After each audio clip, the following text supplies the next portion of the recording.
يخوض منتخبنا الوطني الأول لكرة القدم في 9 مساء اليوم الخميس بتوقيت مكة المكرمة مباراة هامة أمام نظيره الإماراتي، والتي يحتضنها استاد آل نهيان بالعاصمة الإماراتية أبو ظبي ضمن الجولة الثالثة للتصفيات الآسيوية المشتركة المؤهلة لكأس العالم 2026 وكذلك كأس آسيا 2027 في إطار منافسات المجموعة الثامنة التي تضم إلى جانبهما كل من البحرين والنيبال.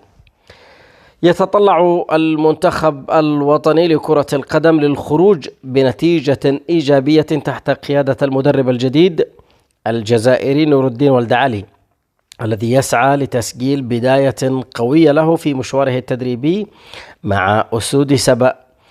ويمتلك منتخبنا الوطني 3 نقاط مقتسما المركز الثاني مع المنتخب البحريني بعد فوزه على النيبال بهدفين نظيفين حمل توقيع النجمين عمر وشقيقه محمد الداحي، والخسارة بنفس النتيجة أمام البحرين، فيما يتصدر المنتخب الإماراتي المجموعة الثامنة ب6 نقاط من فوزين على البحرين وكذلك النيبال.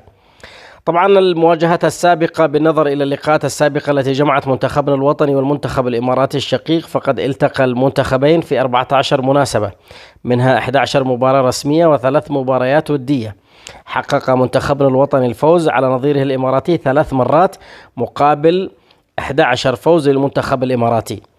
وكانت آخر مباراة جمعت المنتخبين ضمن منافسات خليج 24 التي أقيمت في العاصمة القطرية الدوحة عام 2019 وانتهت بفوز الإمارات ب3 أهداف نظيفة سجلت بواسطة علي مبخوت.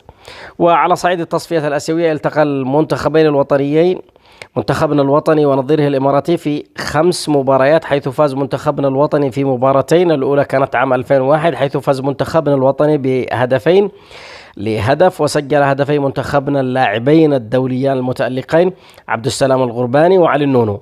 وتجدد فوز منتخبنا على الإمارات عام 2004 ب3 أهداف مقابل هدف، وسجل أهداف منتخبنا علي النونو هدفين ورضوان عبد الجبار هدف.